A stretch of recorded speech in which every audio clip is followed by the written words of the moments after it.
Hi guys, and welcome to your daily tarot reading for Tuesday, the 10th of September 2019. It's a pleasure to be with you today. Thanks for joining me. I'm using the Morgan Greer deck for today's reading. Let's have a look at what the cards want you to be aware of.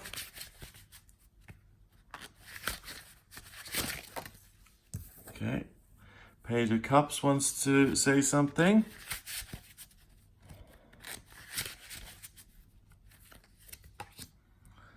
Seven of Swords. Death in reverse. So very simply, you will feel that you're emotionally ill-equipped to deal with the situation, which means that you need to cheat and lie and steal and do everything you can to get through this, to survive, to keep your job, or to pass the test, or to be signed off. Anything that you need to do to get what you want. So it's, first of all, the Page of Cups is a court card. Page, they go in order of experience. Page is very inexperienced. So someone who has inexperience in the element of water in those Court of Cups, when you go to the border and you have to wait for your passport to be stamped, and there's something wrong with your passport and you have to wait an hour while the authorities sort themselves out, someone who doesn't have any emotional coping skills will sweat their way through that and find it incredibly stressful and will be upset and will be emotionally drained after that. Queen of Cups will find that situation really nothing and will find people to take care of while she waits and chat to. So this sense of emotional smallness, of emotional lack, of not being emotionally intelligent, that's totally untrue. That is not who you are. You're not someone who is out of touch. You're not someone who doesn't know what's going on emotionally. You're not someone who's tactless and thoughtless and inconsiderate. That's absolutely not you. So the ego is kind of getting in your way today, and it's saying, listen, you aren't good enough. Feel bad about something. And it's going to pick from the thousands of things it can pick from, especially whatever your weak button is.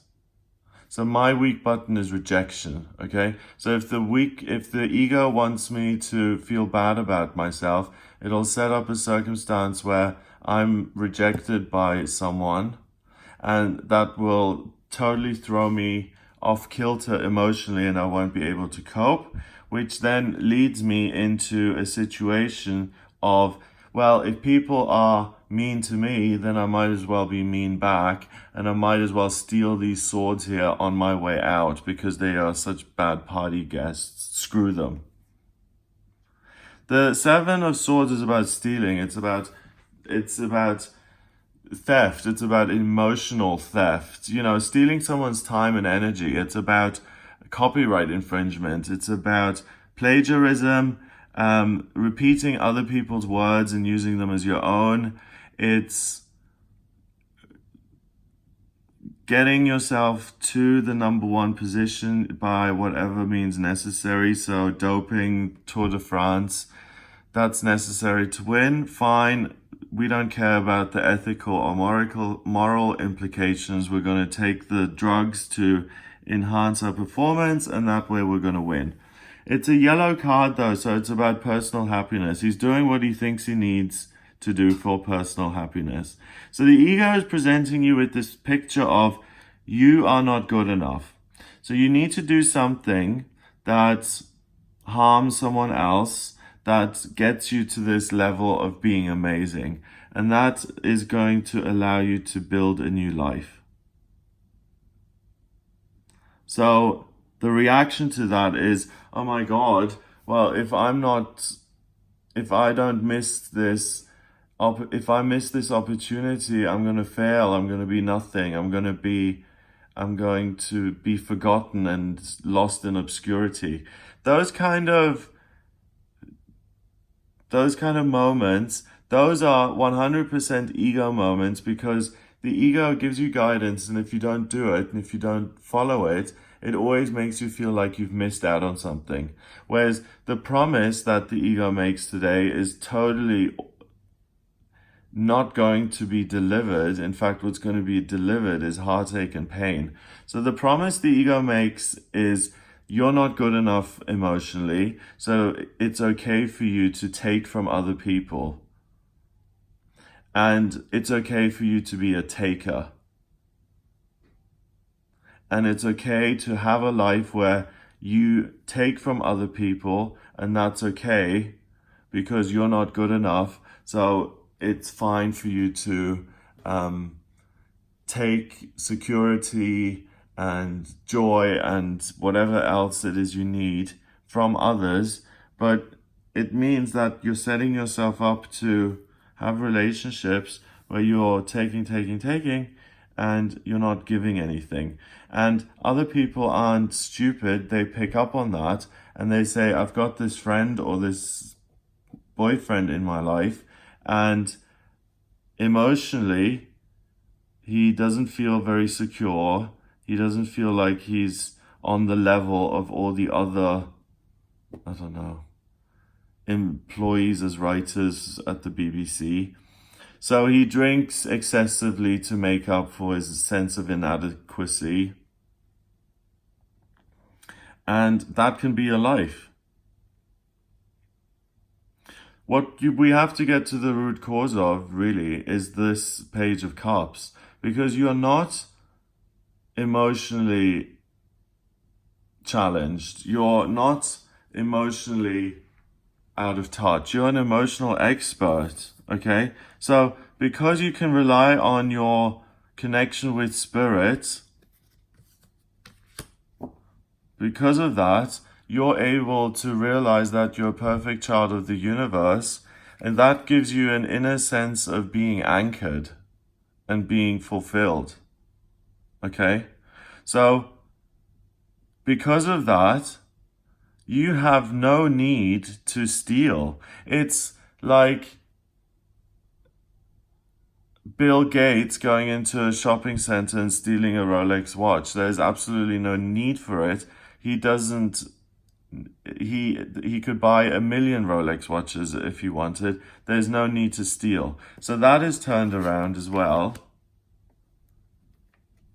So go within and see what's missing emotionally, because obviously there's something bugging you and the ego is exploiting that. So something's bugging me. I don't feel fulfilled. I don't feel sexually fulfilled. I don't feel like I achieved. I don't think I'm far along in my journey. I don't think I'm good enough. I don't think I've done it good enough. All of those things.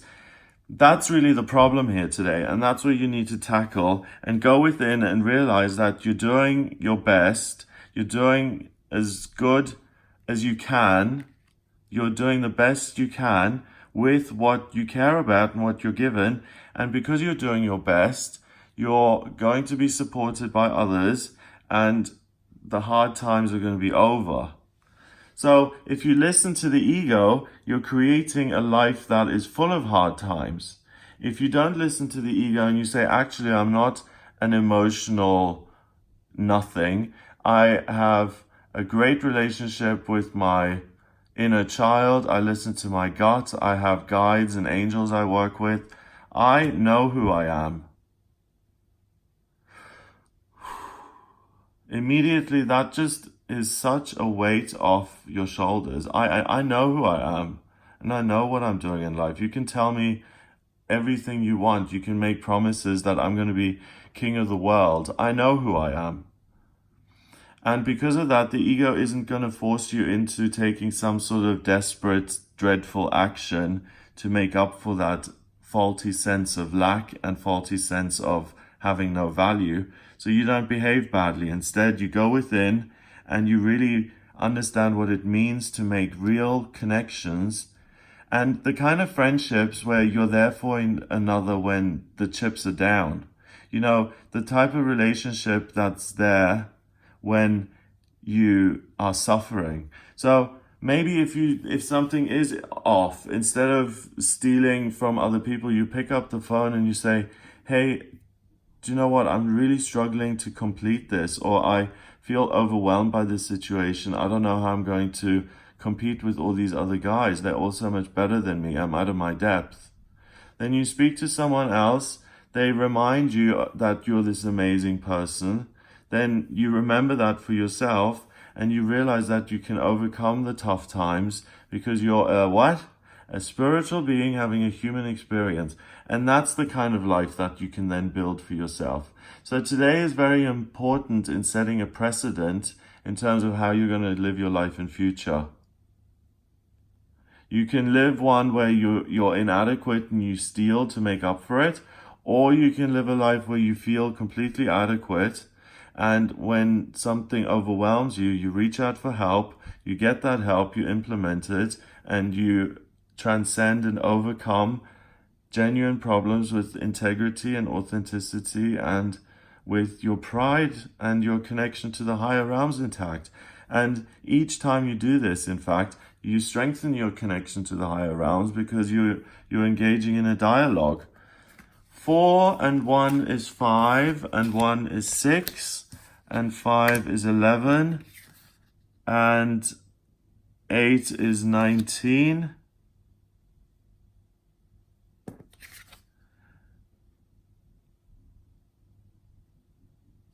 26, 39. 3 and 9 is 12. 1 and 2 is 3. 3 is about communication and new beginnings. So communicate with your higher self, not your lower self that says negative things to you. Instead, choose to listen to the higher self, and it sets a precedent. You can put something down as a cornerstone for the new life that you're going to be living. So the answers lie within, not in the external world. You're the one who has to answer. It's you taking responsibility for your life and you being responsibility for your actions, and not saying, I had to steal this because I didn't have it for myself and I felt really bad. That's not a defense. So go within and see what's really, really missing and what you're really angry about or what you're really lacking. And usually it's self-belief or love. That's usually how the ego gets us in telling us that we're not good enough or that we're not worth it. So look at all the people who love you, or look at all your trophies to see how accomplished you are. The ego is talking a load of rubbish today, and you need to be on guard not to fall for that trick of believing what the ego is whispering in your ear. You need to think and feel for yourself and turn the day around deliberately. And you have the power to do that. So have a lovely day. If you would like a private reading with me, then please get in touch via my website. It's gregoryscott.com. Click on the readings tab to audio reading. I can answer any questions you may have. Have a lovely day, and I'll speak to you tomorrow.